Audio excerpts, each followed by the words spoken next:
In addition to suppressing liver cancer growth in vitro, cranberries have often been found to have similar effects against human breast, colon, brain tumor, oral, and ovarian cancer cells. Here's the latest looking at prostate cancer cell growth. The United States has the highest rate of prostate cancer in the world, so let's try a Native American fruit.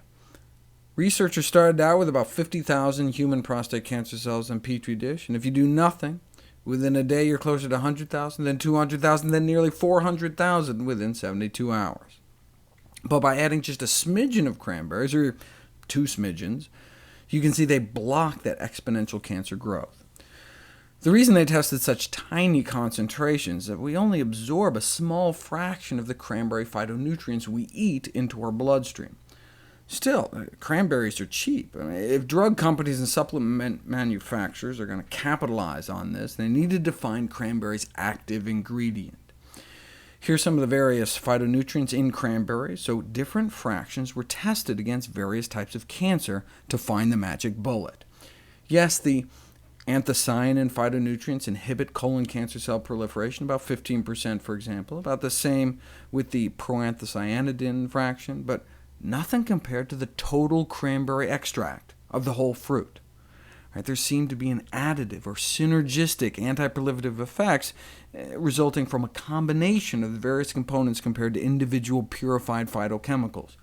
So it's always better to eat the whole fruit. How do you do that with cranberries, though? Although 5% of cranberries are sold fresh, the vast majority are consumed as processed products. To get the same amount of anthocyanin phytonutrients in a cup of fresh or frozen cranberries, you'd have to drink 16 cups of cranberry juice cocktail, eat 7 cups of dried cranberries, or 26 cans of cranberry sauce. The problem is that raw cranberries are so tart that folks may opt for the dried. In a taste test survey, consumers said they wouldn't mind eating sweetened cranberries every day, whereas raw cranberries sloped down towards maybe once a year. The problem is dried cranberries tend to come sweetened.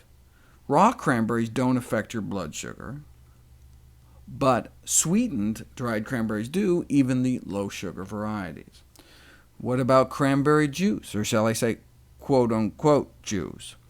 Cranberry cocktail is only about a quarter cranberry juice. The ruby red phytonutrients in cranberries and pure cranberry juice are powerful antioxidants, increasing the antioxidant capacity of our bloodstream within hours of consumption.